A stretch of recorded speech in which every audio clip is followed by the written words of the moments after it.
welcome again to another unboxing. This time I'm going to be doing a quick review on the A-1D Mighty Hornet decals. Now this is from v-maestro decal for the 172 scale. Now I got this decal sheet from Malaysian International Miniature Competition, which was held in Penang. I think it was held a month ago. Of course, today is this recording is in 10th of July 2026. The event was in 13 and 14 June 2026. So I bought this model because, you know what, I had some F-18D stacks in my collection, and I thought, well, this is a very comprehensive decal of the F-A-18 Mighty Hornet livery for the silver jubilee of the F-A-18 Hornet. So I thought, you know, why not try this decal. Now this decal v-maestro originates from Thailand, and it's really proud, you know, having different countries doing decals of your nation. Of course, I'm actually of course in Malaysian, and we're very proud if, you know, we got, you know, our neighboring countries doing our decal scheme for us, and it looks really good, and that's the reason I bought it. It looks very detailed, and the instruction sheet also looks very detailed. I'm not really sure if there are any inaccuracies for now. Hopefully there's not. And yeah, and still yet to have a proper schedule in building this F-18D Hornet model. So without further ado, I would like to open this decal sheet and then maybe have a proper review, close-up of the content of this decal. First and foremost, you get a very nice compact sheet. It's actually folded inside. So in terms of space and in terms of effectiveness, it looks very good. Now maybe let's review the decals first. In terms of the decals, everything looks in order. The decal printing looks very sharp, I think. If you zoom in on the insignia here, the livery insignia, I think maybe you can actually see that it is pretty much very sharp in terms of the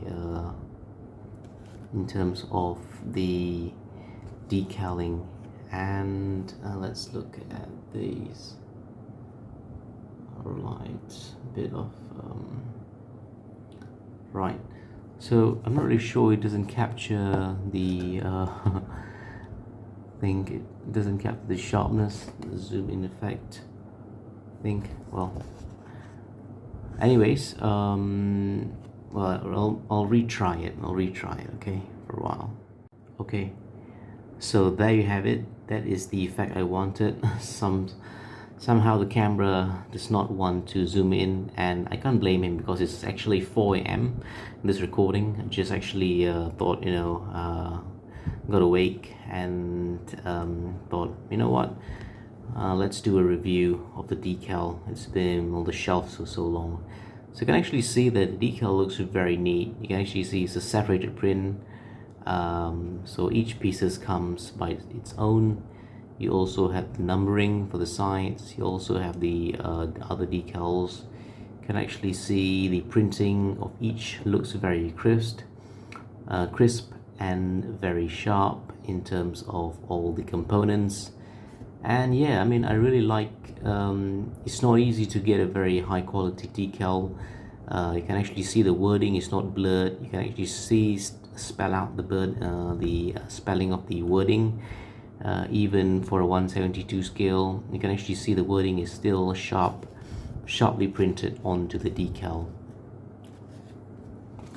So I just noticed that you don't get the yellow components of the decal, you only get these black strips, and I think it's much more neater for you to paint them, I think, in terms of, you know, detailing. I think decal helps you in terms of the roundel things that, you know, it's very minuscule to paint by yourself. especially in 172 scales and even smaller. But of course, if you can hand paint your own insignia roundel, that is much more realistic and effective in terms of, you know, especially if you have a huge roundel, especially like the Hellcat, sorry, the Wildcat in, you know, especially in World War II planes, especially for even Japanese roundel, a huge one. So painting on it makes you, you know, less headache in terms of getting the layering of the plastic onto the decals sharp and very smooth. It almost is more realistic to actually airbrush your own roundel. So there you have it, of course, a very detailed look in terms of the quality of the decal of so the nose step stencil here. You got the left side numbering, right side numbering, and of course you got the TUDM 25th anniversary roundel, injections, jet intake symbol there, and of course for 01. Now let's move on to the instruction sheet, which is the most important part for any decal. Without the instruction sheet, you can't really progress. Alright, so to give you in a very nice A4 matte finish in terms of the decal, I would say and argue that the printing is a bit not too sharp, grainy. It's a bit grainy effect. Of course, you still can do your models because they are labeled in numbering, but in terms of the image itself, there is a bit of grainy effect. It is sharp in a way, but still from the camera and zoom you can actually see it's very grainy. It's not up to you know, some people would love to collect even the images of the decal because, you know, it's very artistic and it's arts, but still this one is a bit grainy. Nonetheless, it's still functional. I think this decal, I got the symbols there, and of course you can see in English and in Thailand, as I mentioned previously, that this decal, of course, I bought from a Thailand stall in Malcolm 2026. High quality screen decals, no knit clear coat, long shelf life, pre-cut coating. So these are the traits and characteristics of this decal. Pro model color. So this is the color guide for, of course, gray goes, model black, pro, model yellow, and burn iron. Of course, you can also have different types of shades. So number 18 squadron. So far it looks very nice. I think the decal looks very promising in terms of the detailing and in terms of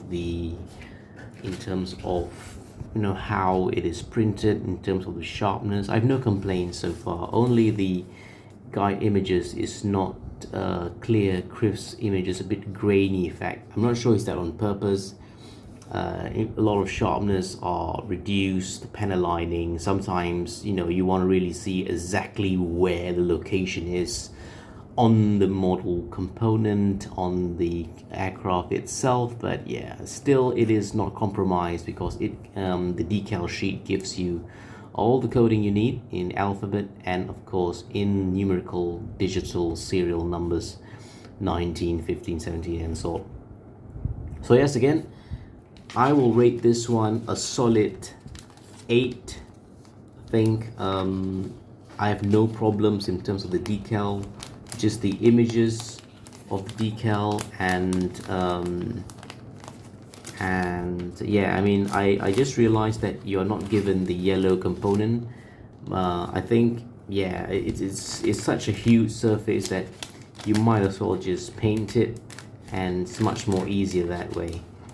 And yeah, this is a very nice wholesome decal. It's not an add-on decals where the difference between add-on decals, you're only given the symbols of the scheme. For me, it's kind of lazy because Yeah, I mean, a decal should help you to get almost the full set things.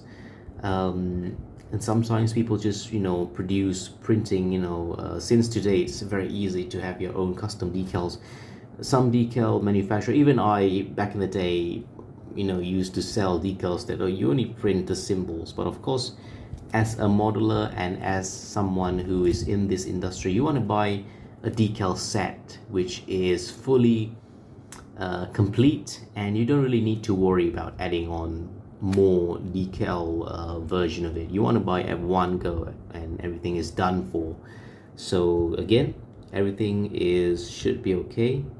In terms of the formation lighting, I didn't actually see them giving the formation lighting, and my location direction of the decal is strong. To avoid the decal being damaged, you have to always put it facing upwards. Yeah, you don't really get every part. I think for even this one, the trim decal to formation light to fit. Yeah, even this one you're not given inside the set, so maybe you're going to need to use whatever that is given on the on the decals of the kit. So even from the formation lights, I think nowadays there's a lot of manufacturers who produce something that glows. Yeah, so that is a bit of it's not really complete. Even some decals are also needed to add on to it. So again, thank you for watching for my brief review of this decal FA-18 Royal Malaysian Air Force 20th anniversary Jubilee livery. So thank you for watching and goodbye.